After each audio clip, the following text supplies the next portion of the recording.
l'univers créatif du jeune enfant, l'art comme premier langage. Alors, je vais commencer par vous inviter à faire un petit ancrage sensoriel et visuel avec cette peinture. Donc, je vais vous inviter à la regarder pendant 20 secondes sans chercher à comprendre. Vraiment, laissez simplement venir à vous ce que ça évoque. Donc, vraiment, c'est un exercice personnel. Vous n'êtes pas du tout obligé de partager sur le chat, mais vraiment observer la peinture, prendre le temps et voir ce que cela inspire en vous et de laisser intérioriser tout ça. Donc, voir si ça évoque une émotion, une sensation dans le corps, un mouvement, un mot, un son. Pour certaines personnes, ça peut évoquer un moment qui est apaisant. Et pour d'autres, au contraire, un moment assez vif, assez désagréable. Donc l'art va vraiment nous faire vivre des choses en intérieur. Et bien, ce qu'on vient de vivre là, avec cette petite expérience d'ancrage sensoriel, c'est déjà un petit plongeon dans le monde de l'enfance. L'enfant, il est dans un monde de sensations, d'émotions et d'imaginaire. Donc, il est toujours en train de créer par rapport à tout ce qu'il observe autour de lui, avant même qu'il ait des mots. Dans l'art, ça s'exprime vraiment par le ressenti et il n'y a pas besoin d'explication. Quand vous pensez à la créativité d'un enfant, quelle image vous vient? Là, je vous ai mis des petits mots voilà, qui auraient pu vous venir aussi, des couleurs, des mains. Donc, on l'a eu, hein, des mains, du bazar, parce que souvent, ben voilà, l'enfant, il va en mettre un peu de partout, des rires de la liberté. Donc, il y a eu ces mots-là. Un enfant qui invente une histoire. Donc, on est beaucoup sur la peinture. Après, c'est pas forcément dit, mais quand on voit amusement, créativité, ça peut être aussi la création de cabanes, d'histoires, de choses qui vont être pas forcément créatives. L'enfant, il est créatif par nature. Quand il va jouer, ben, il va être dans la création parce qu'il va jouer avec ses mains, il va jouer avec la lumière, il va jouer avec les sons, dès qu'il va entendre un bruit, un mot, où on va mettre une intonation. Moi, je sais que je suis très émotive et quand je parle, je vais mettre des intonations et dès que je suis avec des nouveaux enfants, eh bien, en fait, ils vont beaucoup me regarder et je sais qu'ils intériorisent ce qu'ils ressentent par la façon dont je m'exprime. Et souvent, il y a des plus petits qui vont imiter les expressions que je vais avoir. Donc, ils sont dans le jeu, dans la créativité. Et ça va passer aussi par voilà, la peinture. Quand ils vont gribouiller, ils vont déposer une trace, ils vont déposer des émotions. Quand ils vont modeler, ils vont donner une forme à quelque chose qui se passe à l'intérieur d'eux. Donc, tout ce que l'enfant va faire au niveau de sa créativité, ça va être son expression. Donc, c'est son premier langage. L'art, ça devient pour l'enfant un langage à part entière avant même les mots. Tout ce qu'il va exprimer par le corps, c'est déjà un langage. Et du coup, on va voir ça plus en détail. Donc, ce sont les premiers langages de l'enfant. Donc déjà, l'enfant, il va s'exprimer par son corps. On le voit, le tout petit bébé, il va s'exprimer, il va avoir des réflexes, on va dire, d'attachement quand il va vouloir de la sécurité auprès de sa figure d'attachement. Donc, il va déjà commencer à agripper, à sucer, à téter, à pleurer. Donc, les premières expressions qu'il va avoir en interaction avec l'extérieur, ça va être par son corps et par ses sens. Avant les mots, le corps, il parle. L'enfant, il va communiquer, du coup, par son regard, par les sons, par sa parole, enfin, pas par sa parole, mais par voilà, les sons, et par le mouvement. Son corps, c'est son premier outil d'expression. L'enfant, quand il découvre son environnement, il frappe, il jette, il caresse. Et chaque geste qu'il va effectuer, ça veut dire je suis là, je ressens et je découvre. Donc, grâce à cette exploration qui est sensorimotrice, aussi bien avec ses 5 sens qu'avec son corps, il va commencer petit à petit à construire sa pensée. Quand il va faire un mouvement, ou qui va regarder quelque chose, eh bien, il va créer une interaction et il va vouloir la reproduire. Et du coup, petit à petit, ça va mettre en place sa pensée. Parce que derrière, il va accrocher ça à une émotion, à un ressenti. Et du coup, après, petit à petit, il va mettre des mots sur ce qu'il a fait et ce qu'il a vécu. Mais on est déjà dans un langage qui est préverbal. Donc, c'est avant la parole. Donc, l'enfant, il parle à travers son corps. Il va utiliser, du coup, ses gestes, son rythme, sa façon de bouger, sa façon de laisser un mouvement, de laisser une trace. À travers son corps, quand il fait ça, l'enfant, il est authentique, il est sincère. Donc, il n'y a pas de chose qui est qui est réfléchi, c'est vraiment quelque chose qui est spontané. L'enfant, dans l'expression de son art, il ne cherche pas à plaire, ni à être compris, seulement à vivre, à être vécu. Et c'est souvent ça qu'on oublie après à l'âge adulte, et c'est pour ça qu'on devient moins créatif, parce que souvent on va faire pour être compris ou plaire aux autres, alors que l'enfant, c'est tout l'inverse. Par exemple, quand il va laisser une petite trace, donc soit il va prendre une craie, il va faire une trace, ou dans le sable, il va mettre son doigt, eh bien, en fait, c'est comme s'il matérialisait qu'il était là, qu'il existait. Il a mis son petit passage, il marque son passage sur cette terre. Il dit, je fais ça, donc j'existe. C'est comme un prolongement de lui-même. Ça permet aussi de développer son émotionnel. Donc là, je vous ai mis un petit bébé qui est déguisé en dinosaure et qui essaye de faire peur à son environnement. Ouh, ouh. Voilà, d'exprimer cette émotion. Donc, d'exprimer les émotions à travers le corps, la trace, la musique. L'enfant, ça lui permet de réguler ce qui peut se passer à l'intérieur de lui. Par exemple, en peignant, s'il peint fort, eh ben, il peut exprimer sa colère. On voit bien un enfant qui est assez frustré, ou quand on va lui donner un bac sensoriel, bah, il va bien plonger les mains dedans. Donc, en malaxant, il peut apaiser les tensions. J'avais animé un atelier sur l'agressivité des enfants et je disais ceux qui ont une tendance à agripper, à pincer, c'est qu'il y a plein de tensions dans les doigts. Donc, dans l'art, si on propose des choses où l'enfant va pouvoir toucher une matière, et là, c'est vraiment autorisé, et bien, il va pouvoir libérer et exprimer l'émotion qu'il peut ressentir. Ou en bougeant le corps, en faisant de l'éveil musical ou de la danse, l'enfant, il va aussi pouvoir libérer cette énergie qui est débordante. Ou pareil, avec un dessin, avec des grands cercles, si on laisse vraiment la place à l'enfant, ça va permettre cette libération. Et ça va engager son cerveau émotionnel, donc le cerveau limbique, qui est aussi relié à toutes les sensations du corps. Donc l'enfant, en développant son art, sa créativité, il va apprendre à se recentrer et à sentir de ce qui se passe à l'intérieur de lui. Ça va lui permettre d'avoir un équilibre entre ce qui se passe à l'intérieur, ce que je fais à l'extérieur, et ça va lui permettre d'avoir une sécurité. S'il garde tout à l'intérieur, comme quelqu'un, vous voyez, qui est un peu sous stress, mais qui ne va pas avoir d'outils de gestion du stress, donc qui ne va pas courir, qui ne va pas écouter de la musique, qui n'a aucun support pour sortir tout ce qui se passe à l'intérieur. C'est pour ça que c'est essentiel pour les enfants qui sont que dans les ressentis et les émotions, de leur offrir cet espace d'expression. Et ça permet aussi le développement sensoriel. Donc ça, c'est l'enfant vraiment, avant de comprendre le monde qui l'entoure, il le ressent avec ses 5 sens. Et avant de parler et d'exprimer, il va percevoir, comme nous tout à l'heure, quand on était dans la perception de qu'est-ce que nous amenait cette peinture et nous faisait ressentir à l'intérieur. Donc, toutes les activités artistiques que vous allez pouvoir proposer aux enfants, ce sont des vrais laboratoires de recherche. Pour eux, ce sont des laboratoires d'expérimentation sensorielle. Grâce aux ateliers créatifs de peinture, de dessin, l'enfant découvre les textures, les couleurs, les mouvements, la température quand il va toucher les différentes. Si vous faites de la peinture au doigt, il va sentir que c'est froid.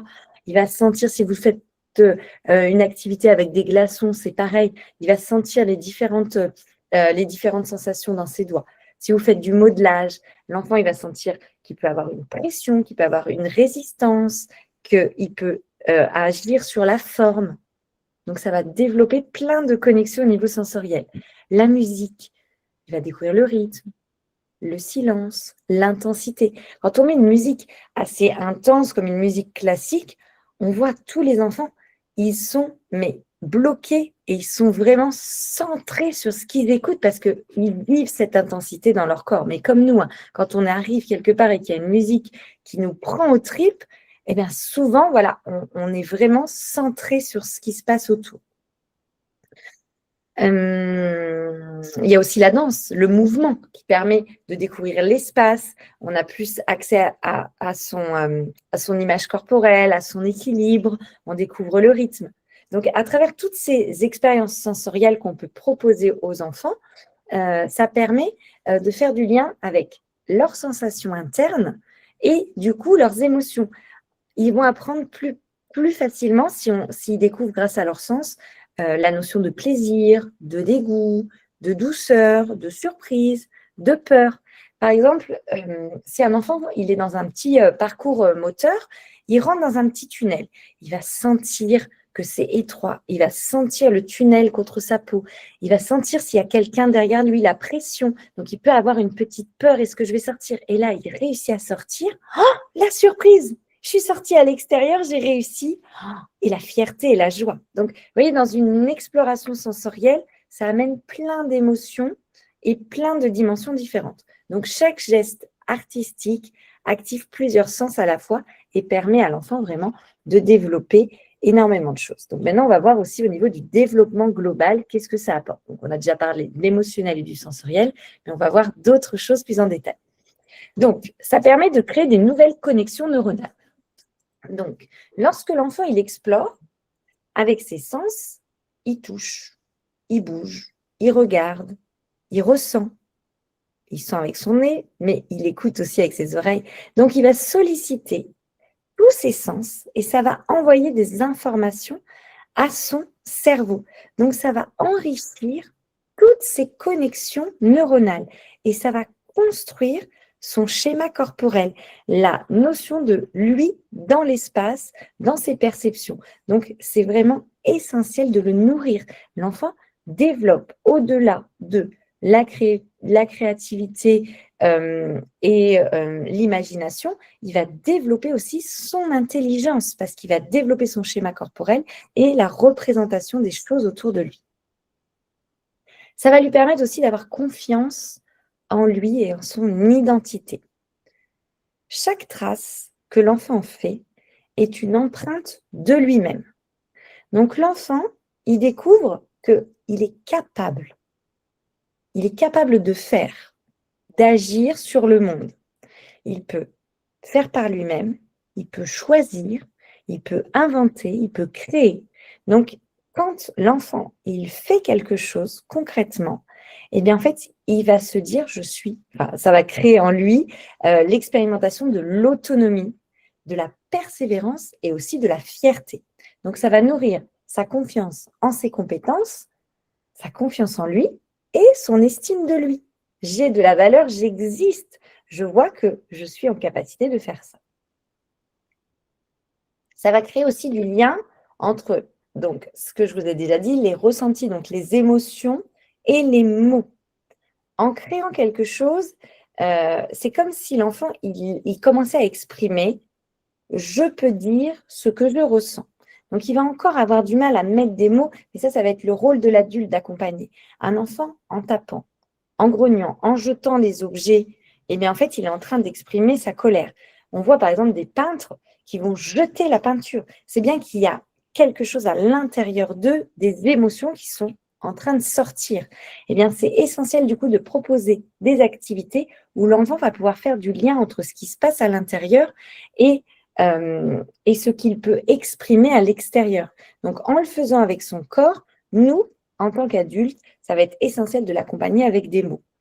Moi, dans ma formation de coach, j'ai vraiment appris comment on accompagne l'enfant verbalement dans son jeu. Donc, ce n'est pas forcément que sur la créativité, mais ça a vraiment un sens avec ça.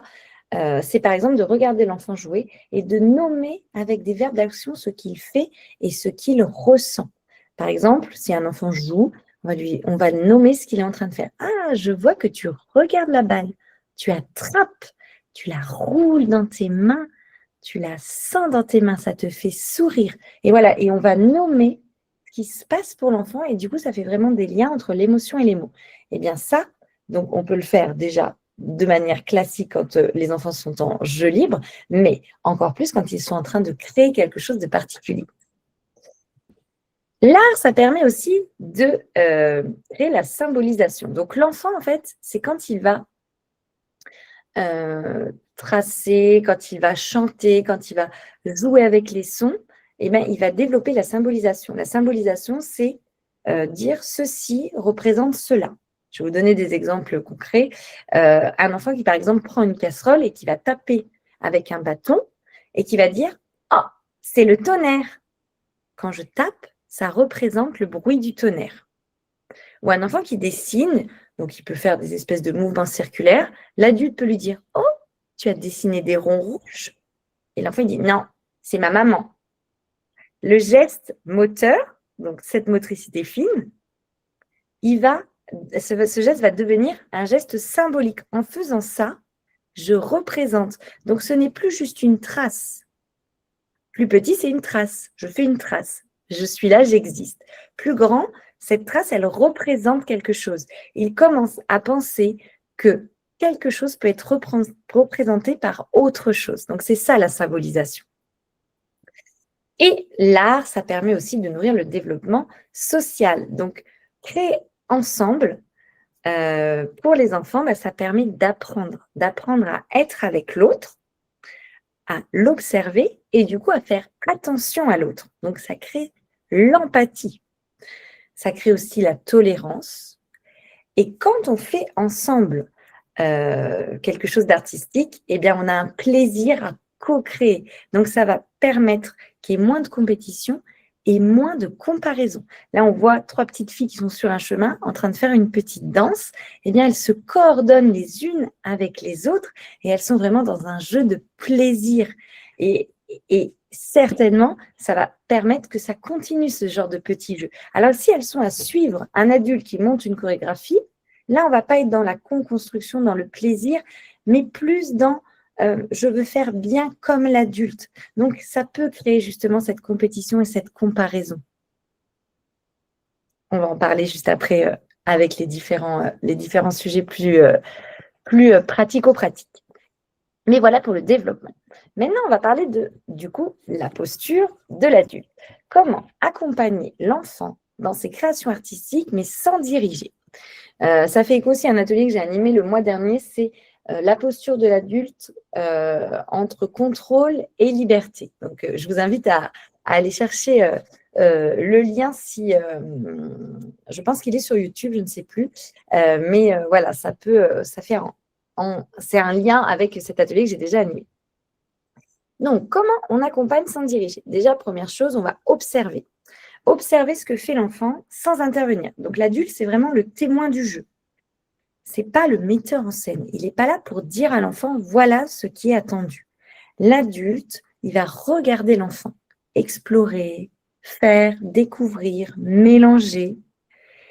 Et quand on est dans cette observation, eh bien, là, ça va nous permettre de comprendre ce que vit l'enfant, ce qu'il ressent à l'intérieur de lui. Un enfant qui joue, il nous dit ce qui se passe en lui.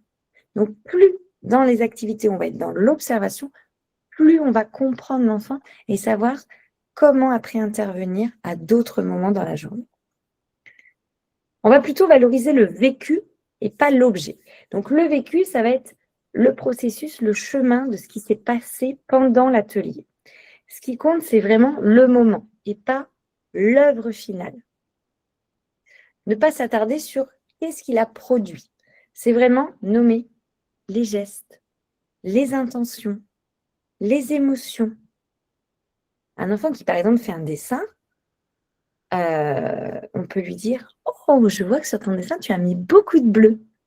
C'est important pour toi, le bleu. Et c'est peut-être une couleur que tu apprécies particulièrement maintenant. » Vous voyez, juste d'expliquer, voilà ce que je vois. Tu en as mis beaucoup. Du coup, c'est important pour toi.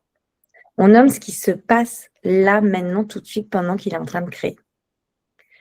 On offre un cadre libre et en même temps clair à l'enfant dans sa production. Donc, liberté dans le choix et sécurité dans le cadre. Préparer l'espace. Donc, l'espace, il faut penser l'espace qui soit adapté. Et une fois que l'espace il est adapté, on peut laisser l'enfant faire. Donc, ça, on verra aussi après dans les exemples. Un espace protégé sans contrainte, ça permet à l'enfant vraiment de se sentir libre de créer. Alors que si on offre un espace qui va ne pas être assez libre, eh bien, l'enfant va se sentir contraint et du coup, ça peut être compliqué dans l'exploration. Mais ça, je vous expliquerai un petit peu plus en détail après.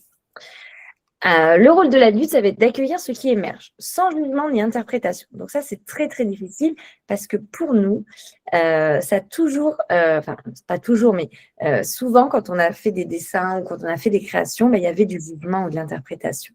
Accueillir ce qui émerge, c'est exprimer juste, c'est même plus une observation. L'enfant, quand il crée, il s'exprime, mais son objectif, c'est pas d'être compris par l'adulte. Son objectif, c'est vraiment de laisser libre cours à ce qui se passe à l'intérieur de lui. Donc, évitez de lui demander « c'est quoi ? Oh, c'est joli. Oh, c'est beau ». Il faut mieux soutenir le lien que l'on ressent à l'intérieur de l'enfant et pas se centrer sur la performance extérieure, donc c'est-à-dire ce qu'il a produit. De dire plutôt « oh, je vois que tu as pris du plaisir. Tu as été très concentré. Tu t'es appliqué. Tu as utilisé toutes les couleurs. Là, j'ai vu que tu as mis beaucoup de noir à cet endroit. » Voilà, on va nommer, on va accueillir ce qui se passe, mais pas de jugement ni d'interprétation. « Oh, là, tu as fait la pluie. Oh, là, oh, bah, là, c'est tout caca. Là, c'est tout noir, on ne voit rien. » On évite tout ce qui est jugement et interprétation. On accueille l'imprévu et l'éphémère. Ça, c'est quelque chose qui est assez difficile parce que souvent, en fait, l'adulte, on est dans une certaine maîtrise. Surtout quand on est professionnel, on est souvent très organisé, carré, et on sait où on veut aller. Et du coup, quand on propose une activité aux enfants, souvent, on a un intérêt pédagogique derrière. Mais du coup, pour l'art, c'est tout l'inverse. C'est d'accepter ce qui va être éphémère, imprévu, et qui ne va pas donner de production. Donc, accepter de ne pas maîtriser, c'est vraiment quelque chose, pour moi, si vous devez retenir de cet atelier, c'est vraiment ça. C'est de respirer et de se dire, là, il n'y a pas d'attente particulière. C'est vraiment laisser l'enfant faire ce qu'il a besoin de faire. Même si sa production, elle est tachée, elle est déchirée, elle est détruite, c'est OK, c'est normal. L'objectif, c'est vraiment que l'enfant, il expérimente avec liberté et qu'il puisse recommencer, transformer. Moi, je pense à, par exemple, des activités gommettes. Souvent, on va récupérer la feuille parce que l'enfant va commencer à décoller les gommettes parce qu'on se dit il faut qu'on offre ça le soir aux parents. Mais en fait, ça n'a aucun intérêt vraiment pour un parent d'avoir 4 gommettes et 4 traits de terrain de dessin, de crayon, pardon. Pour l'enfant, son intérêt, c'est peut-être de mettre toutes les gommettes au même endroit parce que lui, il est en train de voir que la gommette, elle a une forme particulière et que celle-ci a la même forme. Et du coup, je veux les superposer. Et aussi, si je décolle, c'est que je veux voir si ça va recoller à l'infini ou si au bout d'un moment, ce n'est plus la même façon. Est-ce que si je le mets de l'autre côté? Donc, il est vraiment dans cette expérimentation et c'est ça qui est intéressant pour lui. Il est en train de créer toutes ces petites connexions neuronales. Donc, l'objectif vraiment pour moi, pour accompagner au mieux un enfant, c'est de laisser place au processus, donc la façon dont l'enfant va créer, plutôt qu'au résultat. L'enfant, si on le laisse libre, il va apprendre à avoir confiance en lui et il va apprendre aussi à avoir de la souplesse intérieure. Et malheureusement, beaucoup d'adultes manquent de cette souplesse intérieure et beaucoup d'adultes ont du mal à créer parce qu'en fait, ils ont peur du regard des autres et ils vont se comparer. Quand on va demander à un adulte de dessiner quelque chose, si par exemple il y a plusieurs adultes qui dessinent, eh bien, c'est très fréquent qu'on va regarder ce qui se passe sur la feuille de l'autre parce qu'on n'est pas à l'aise, parce qu'on a peur du jugement, on a peur de l'interprétation et du coup, on n'est plus dans notre ressenti intérieur. Donc, plus on va laisser l'enfant faire comme il le sent, plus l'enfant va développer cette souplesse intérieure et cette confiance en lui. Alors maintenant, on va voir de façon plus pratico-pratique comment on accompagne l'enfant sur des activités. Alors, la fresque de peinture collective. Donc, qu'est-ce que ça apporte à l'enfant? Donc, il va expérimenter la trace. Donc, on l'a vu, c'est la façon de dire « j'existe », la couleur, le mélange et la co-création. On est sur une pratique où les enfants vont être ensemble. Donc, il y a des enfants qui vont préférer sur la fresque peindre à un seul endroit, ils vont revenir tout le temps sur le même endroit et c'est OK. Et d'autres, ils vont commencer à dessiner de façon collective. Donc, il y en a un qui va faire un petit point ou un petit trait et un autre va venir par-dessus, recouvrir. Donc, on est vraiment sur de la co-création. Ça permet à l'enfant d'exprimer ses émotions qui sont parfois débordantes et c'est essentiel qu'il ait un endroit pour les exprimer. Donc, laissez les enfants mettre partout sur la feuille, laissez les enfants faire couler les traces de peinture. C'est essentiel pour que, voilà, si eux, à l'intérieur, ça déborde, eh bien, c'est très important que ça puisse déborder aussi dans leur création. Et ils vont vivre la joie de faire ensemble. Donc, ce que vous pouvez éviter de faire, corriger ou commenter esthétiquement. Donc, de dire, c'est pas comme ça qu'on fait un rond, c'est comme ça. Ou commenter, ah, ça c'est joli. Ah, là, t'as mis un peu trop de peinture. Là, on voit même plus. Oh, c'est dommage, t'as enlevé ton beau dessin, t'avais fait un soleil et là, on ne le voit plus. Tout ça, ça va que faire que éteindre la créativité des enfants. J'avais entendu un enfant qui n'osait plus utiliser des crayons de couleur parce qu'il disait de toute façon, dès que je colorie, c'est pas comme il faudrait, donc je le fais toujours en noir. Tellement triste. En fait, on s'en fiche que le soleil soit jaune. S'il a envie de faire un soleil vert, bah, il fait un soleil vert. Donc en fait, ça empêche l'enfant de s'exprimer. Imposer un thème ou un modèle, c'est très enfermant et pour un enfant, ça n'a aucun intérêt. Le plus important pour l'enfant, c'est d'exprimer sa trace et de laisser libre cours à ce qui se passe à l'intérieur de lui. Donc, si on lui propose un modèle restreint, eh bien, en fait, c'est trop enfermant. Ce que vous pouvez faire, c'est proposer une fresque si vous voulez absolument, par exemple, je ne sais pas, vous faites des thématiques et vous voulez faire des feuilles d'automne, vous pouvez très bien, à partir d'une fresque collective, découper quelques feuilles pour les coller, les faire coller par les enfants. Mais de proposer un modèle qui est tout petit, où l'enfant ne va pas pouvoir exprimer sa trace, ce n'est pas en adéquation avec son développement. L'enfant, il a besoin de développer son sensorimoteur. Donc, si on lui propose de quelque chose de trop rikiki avec une consigne trop stricte, ça ne va pas lui permettre de développer sa créativité, son autonomie. Donc, le top du top pour la peinture, c'est une fresque collée au mur ou collée au sol. Se précipiter pour nettoyer pendant l'activité. Ça, vous pouvez avoir des petits chiffons si vraiment vous avez un mur qui craint, et souvent c'est ça, malheureusement, en crèche, on a des murs qui sont souvent lavables, mais vous pouvez inviter les enfants. Ah, j'ai mis des petits chiffons à côté. Si jamais vous dépassez, vous pouvez prendre le petit chiffon. Si vous êtes dans la création, c'est moi qui nettoie. En fait, ce n'est pas le moment de nettoyer pour eux. Moi, ce que je faisais, des fois, quand je posais une grande fresque sur le mur ou sur le sol, je la délimitais avec un cadre. Donc, je prenais de la couleur, par exemple, du rouge, et je faisais le cadre pour pas que quand je mettais la feuille sur le mur qui était blanc, les enfants ne voient pas la différence entre le mur et la feuille. Et ça, c'est du coup, ce qu'on fait, c'est offrir un cadre clair. Donc, quand les enfants arrivent pour s'exprimer sur la fresque, on leur explique.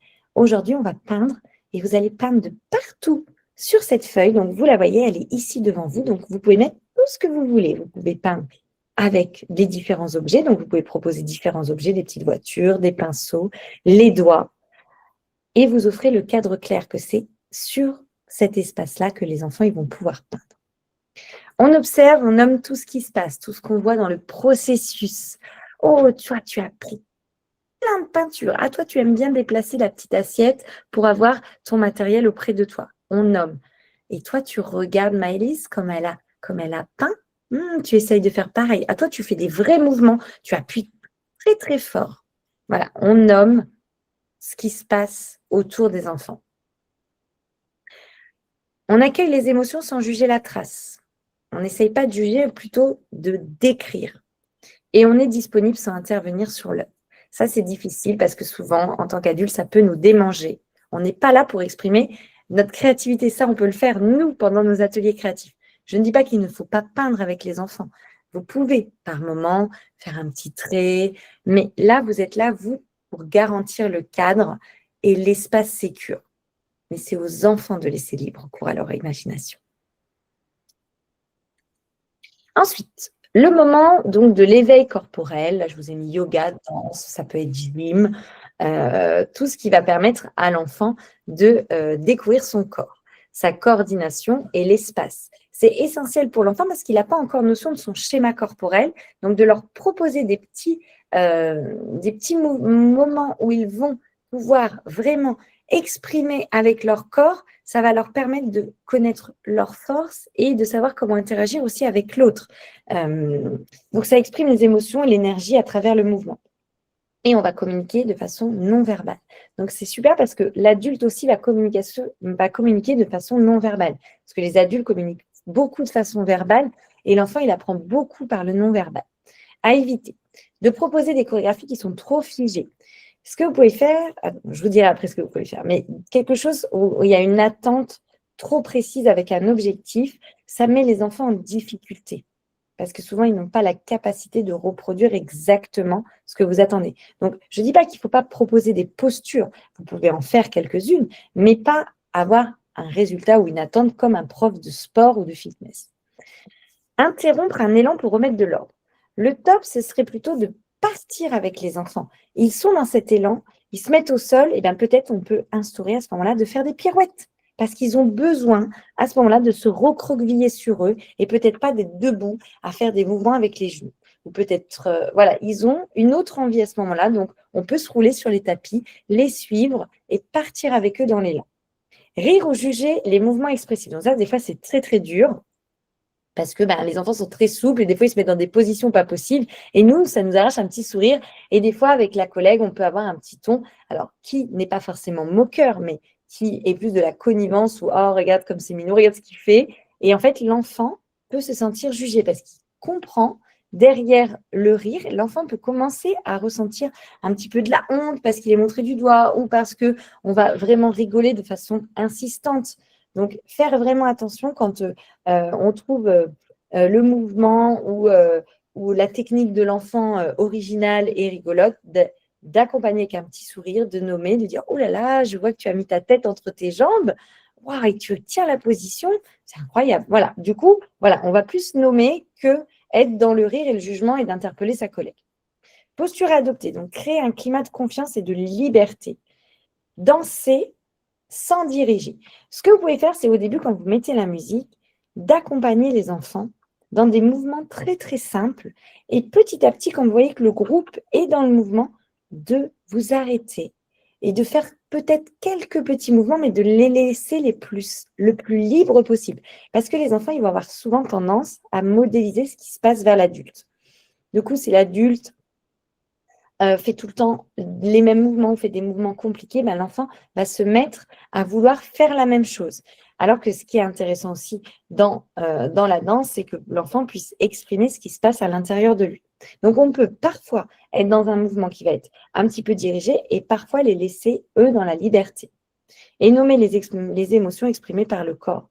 Voir, oh là là, là, je vois tes petites jambes, elles sont toutes coincées. On essaye de les lever. Voilà. Et là, on accompagne de ah, ça libère, ça fait du bien. Hein. De nommer vraiment ce qui peut se passer et ce qui peut être intéressant dans l'expression du corps. Le modelage. Pâte à modeler, argile, pâte à sel.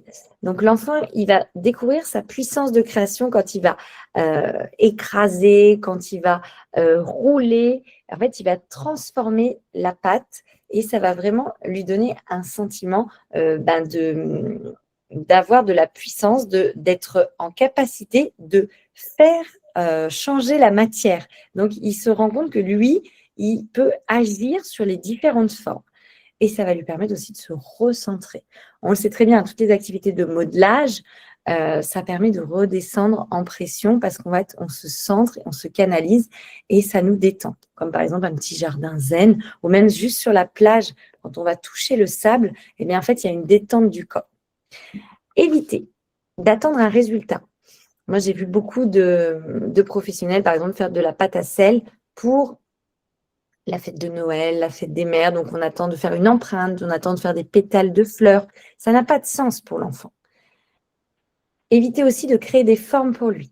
S'il y a un petit emporte-pièce, souvent l'enfant il va nous le tendre parce qu'il ne va pas arriver à faire la forme. Et du coup, il va nous demander, est-ce que tu peux me faire un escargot? Alors quand il a l'habitude que l'adulte fasse, du coup, si on se met, nous, à faire à la place de l'enfant, il va juste se dire, moi, je ne suis pas capable. Et tant que je ne suis pas capable, c'est l'adulte qui va faire pour moi. Donc, en fait, l'enfant ne va pas développer, lui, sa créativité. Donc, comme par exemple faire à sa place. S'il est en train de faire un petit bonhomme et qu'il vous demande de faire le nez, eh bien, on va voir comment on pourrait faire le nez. Qu'est-ce que toi, tu aurais envie de faire? Tu veux faire un petit cône, un petit pic? Ok, montre-moi comment tu le ferais. Ah ouais, comme ça. Ok. Ça, c'est bien. Tu peux encore un peu appuyer. Du coup, on encourage plutôt que faire à la place. La posture à adopter, accompagnée avec des mots d'observation. Donc, on va nommer tu roules, tu appuies fort, oh là là, oh t'as coupé, t'as fait des petites boules. Pareil, on décrit tout ce qui s'est passé pour l'enfant. On peut lui proposer de faire sa trace avec des objets naturels, des cailloux, des branches. Et comme ça, quand l'enfant enlève la petite branche, il voit la trace qu'il a créée. On peut l'aider à appuyer. On peut faire du modelage à 4 mains pour renforcer le lien. Donc, quand par exemple, l'enfant il est en train d'appuyer sur un emporte-pièce ou sur un caillou, on peut appuyer avec lui pour lui montrer qu'il peut mettre plus de pression. Et si on met moins de pression, on verra moins la force. Et du coup, ça aussi, c'est comme on est dans une activité sensorielle, ça permet aussi de renforcer ce lien, cette confiance entre l'adulte et l'enfant. Moi, quand je faisais de la pâte à modeler, ça m'arrivait parfois de montrer aux enfants qui ne savaient pas comment faire au début et du coup qui s'observent et qui n'osent pas toucher la pâte. Je prenais la pâte et je la roulais. Et j'accompagnais l'enfant à rouler aussi la pâte. Et une fois qu'ils avaient roulé, eh bien, faire des petites empreintes dessus, ou donner des petits couteaux, mais des choses très, très simples. Et c'est vrai que souvent, on va se rappeler quand on est pro de qu'est-ce qu'on faisait à l'école maternelle. Et souvent, moi, ce que je vois dès que j'accompagnais des stagiaires, la première chose, c'était des petits escargots. Mais l'enfant n'est pas encore à capacité, au début, quand il découvre le modelage, de faire des escargots. Et en même temps, il n'en a pas forcément envie. Alors que d'appuyer sur la matière, d'écraser, d'émietter ou de faire des petites boules, de rouler, ça, c'est vraiment quelque chose qui va être hyper intéressant pour sa créativité. Le bac sensoriel. Donc ça va être de proposer des textures, des objets, des sons différents et laisser l'enfant libre de développer sa créativité, sa curiosité. Donc ça permet à l'enfant de s'apaiser, de se recentrer. Quand on propose le bac sensoriel, il faut éviter de dire à l'enfant comment faire et qu'est-ce qu'on attend de lui. De retirer le matériel dès qu'il déborde un petit peu. S'il déborde un petit peu, c'est peut-être qu'il y a beaucoup d'émotions à canaliser. Donc, on peut nommer. Oh, je vois que tu jettes, je vois que ça déborde à l'intérieur, que ça te fait plaisir de jouer avec ça. Et on va peut-être accompagner plutôt avec le corps à être autour de lui, plutôt que de retirer le matériel. De voir comment on peut accompagner l'enfant à se recentrer sur le matériel de façon plus apaisée. Et de chercher à rentabiliser l'activité. Donc ça, c'est souvent parce que l'adulte s'ennuie. Et du coup, c'est difficile parfois de rester juste dans l'observation et dans la disponibilité. Donc parfois, on va dire, oh, là par exemple, la petite fille, elle est en train de mettre les petits grains dans le bol. Oh, tu me prépares une soupe. Parce qu'en fait, l'adulte a l'impression qu'il faut aller dans un jeu symbolique, qu'il faut que l'enfant soit dans une création concrète. Alors que pas du tout. L'enfant, il est peut-être en train de regarder les quantités, de transvaser, de regarder les couleurs, d'entendre le bruit des petits grains. Donc, vraiment, être là dans l'observation. Introduire le matériel simplement. Ne pas forcément être dans nommer ce qu'on propose à l'enfant. Je vous ai mis des plumes, je vous ai mis des petites pinces, je vous ai mis ci, je vous ai mis ça, donc vous pouvez faire ça. Ah, vous avez vu, il y a des plumes violettes, il y a des plumes blanches. En fait, c'est limite trop de surcharge sensorielle. Juste, on introduit le matériel. Venez les enfants, j'ai mis un bac sensoriel. Vous allez pouvoir vous amuser autour. On rappelle le cadre et les consignes si l'enfant met dans la bouche, met dans ses oreilles et que c'est interdit, que c'est dangereux pour lui. Mais on évite de trop induire quelque chose vers l'enfant. On observe sans commentaire directif. On est là, on est disponible. Si l'enfant nous montre quelque chose et qu'on sent que dans son non-verbal, il a envie de partager avec nous, on peut lui dire « Ah, qu'est-ce que tu me montres ?» Et oui, je vois, tu as mis tous les petits grains. Et juste essayer de décrire. Pareil que pour la peinture ou pour la pâte à modeler, on reste au maximum dans la description. Et on laisse la liberté d'approche. On laisse l'enfant prendre le temps, observer les autres, voir qu'il n'y a pas de danger, que c'est OK. Il y a des enfants qui ont peur de se salir, il y a des enfants qui ont peur de découvrir la matière. Donc, ne surtout pas prendre leurs mains et leur mettre le matériel dedans. peux y aller step by step. Tu peux venir sur mes genoux, tu peux venir autour de moi. Nous, on peut toucher tout doucement, faire un tout petit mouvement avec la plume. Est-ce que je peux te toucher avec la plume? On demande toujours l'autorisation, le consentement à l'enfant parce que ça peut être difficile pour lui tout ce qui est sensoriel. Il peut avoir eu une naissance traumatique, il peut avoir eu des vilaines expériences dans le toucher. Donc, le bac sensoriel, c'est vraiment se réapproprier son corps et les sensations. Donc, c'est vraiment important de ne pas brusquer l'enfant qui a une approche où on sent qu'il y a de la peur dans tout ce genre d'expressions artistiques qui vont être sensorielles. Le collage libre, exploration du choix, des textures, de la composition. Ça, c'est super pour le sens esthétique parce qu'après, l'enfant, une fois qu'il a collé, il va voir tout ce matériel différent. Ça va développer aussi sa coordination. Donc ça, c'est vraiment une activité qui est super intéressante. On ne propose pas autant que la peinture et je trouve que quand même le collage, c'est vraiment super. Donc, à éviter, c'est de donner des modèles à reproduire, des choses qui vont être trop filées, de coller à la place de l'enfant et de finir pour lui. Ça, malheureusement, c'est souvent l'adulte qui a peur du vide. L'enfant, il peut avoir tout collé au même endroit, comme tout à l'heure quand je vous expliquais les gommettes, et c'est OK pour lui, et c'est comme ça qu'il avait envie d'utiliser l'espace de sa feuille ou l'espace de la fresque. Eh bien, peu importe. Pour nous, adultes, ça nous fait vivre certainement un inconfort. C'est incomplet, c'est vide. Mais en fait, peu importe. Ce qui est important, c'est que l'enfant, lui, il ait fait ce qu'il sentait. Souvent, en fait, quand on veut que l'enfant y remplisse, c'est qu'on est dans une projection de travail terminé et d'affichage. Et ça, du coup, ça ne va pas permettre à l'enfant de développer et de sortir son ressenti. La posture adoptée. Proposer une diversité de matières, du papier, du tissu, des cartons, des plumes. Donc, c'est super intéressant parce que l'enfant, en mettant les différents objets et en les collant, il va avoir un peu de la colle sur les doigts, il va sentir que c'est différent, qu'il y a des matières qui sont lisses, d'autres qui sont rugueuses, donc où il faut plus s'appuyer, d'autres où il faut juste mettre une toute petite pression. Donc, les différentes matières vont amener plein d'informations et de connexions dans son cerveau. Moi, j'avais fait une formation sur le recyclage et on avait fait une fresque collective avec plein d'objets. Et ça, c'est quelque chose après que j'ai reproduit énormément dans mes crèches avec du papier bulle, du carton. Et du coup, la première partie, c'était on déchire toutes les différentes matières et après, on les colle avec les doigts. Mais c'était tellement intéressant. On n'était que des adultes et il n'y avait pas un bruit. En fait, on était vraiment tous dans l'exploration. Et une fois que notre production avait séché, donc toute la nuit, le lendemain, on avait tous peint cette production. Et ça, c'est vraiment hyper intéressant de faire des activités aussi en 2 temps pour les enfants parce qu'ils voient la matière comment elle est quand elle est brute, quand elle est avec le collage, quand elle est avec la colle et après quand elle a séché, qu'elle devient rigide. Donc, ça amène aussi plein d'informations sur le développement cognitif. Laisser l'enfant choisir et créer son agencement, ne pas faire à sa place et nommer le processus. Oh, je vois que tu as mis plein de colle sur tes doigts et que tu essayes de voir comment ça colle entre tes doigts.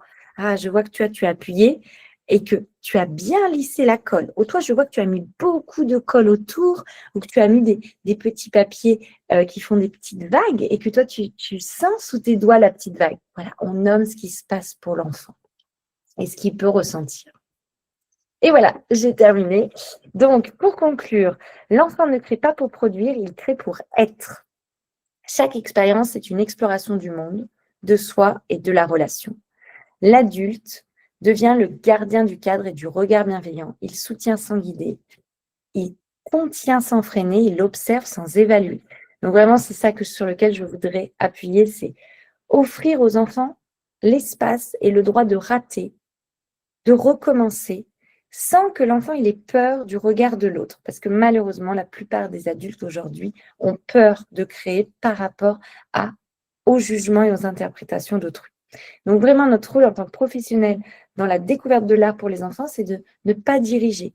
C'est de dire à l'enfant, c'est de se dire que l'enfant, il sait où il va aller. même si son chemin ne ressemble pas à celui qu'on attend. Évitez d'avoir trop d'attentes et d'être trop dans la maîtrise. Pour moi, rien n'est plus décevant que d'arriver dans un lieu d'accueil et de voir 10, 15 enfants, 15 dessins d'enfants identiques. Donc, laissez les enfants être eux-mêmes libres et de plus en plus créatifs.